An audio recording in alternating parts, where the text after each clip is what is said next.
as we're talking about CEOs and business owners and leadership and management, the conversation always turns around to, well, Chris, what do you think are the most important characteristics of leadership, or what are the fundamental attributes of leadership? And again, I take a non-traditional approach. We've spent 30 years building what we're now calling the Majer factor, and it isn't based on tradition.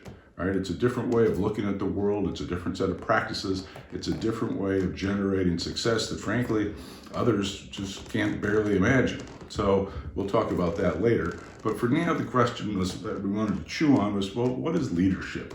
Okay. Now, let's be realistic. You can go to any bookstore, get online, and Lord only knows how many books there are about leadership. And they're all full of tips and techniques and anecdotes and former management consultants and former football coaches, and everybody in the world's got an opinion about leadership. And what does all of that tell us? Only one thing. There's no coherent, unified, universally accepted definition of leadership. It's kind of one of those, I'll know it when I see it. That's not really useful for us in terms of trying to be able to teach it or really understand it, right? So let me give you a different interpretation. Leadership at its root is an assessment that I make of some actions that somebody else takes, all right? I go, that was leadership, or no, that wasn't leadership. It's an assessment. It's not a thing. It's not a skill. It's an assessment. So then the question becomes, how do I generate the assessment that what I'm doing is in fact leadership? Well, you can look in two areas. Well, first of all, let's check basic results, all right?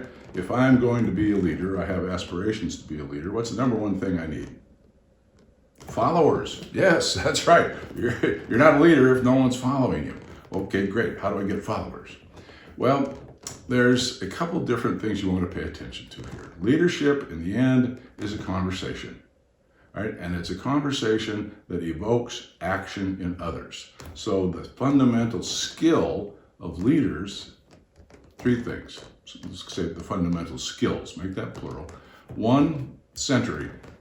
I know, nobody taught you about that in business school. Centering is the capacity to train your mind and body to stay calm, stay focused in the face of chaos and confusion. Second is listening. Now, by listening, I don't mean hearing. I mean listening in the deep background of what's going on around you, what's going on in the conversations, what are the moods that are present, what are the possibilities that are present. And the third thing is speaking.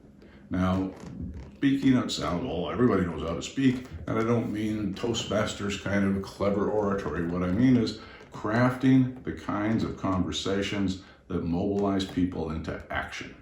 In the end, leadership is about mobilizing action, declaring possibilities, appointing and anointing authorities and teams to go and take advantage of them. And you cannot do all of that stuff if you don't start with those three fundamental practices: centering, listening, speaking.